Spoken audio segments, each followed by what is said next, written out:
Now we can see all of the different information about the property coming up here. And so you can see here, the sale, 695,000 euros. You can see all of the different agencies that sell this particular property. So this is very, very common. You see 750,000 euros, 695,000 euros, different amounts of bedrooms, different agencies. All of this information is here. You scroll down, you can see the comparable properties.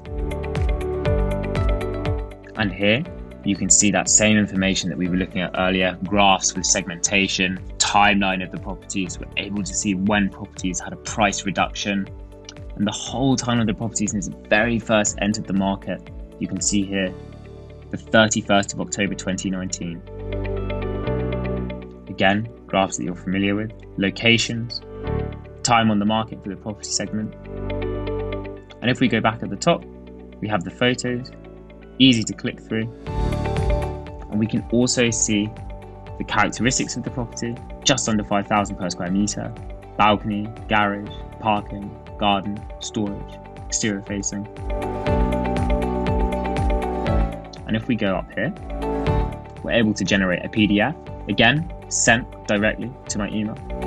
I can click here. PDF has been generated, sent to my email address. And here, I can share this page, I can leave a comment for my team, and I can also mark it as a duplicate if there was a mistake here. So we're always very keen to get feedback and understand if there's anything to improve within the platform.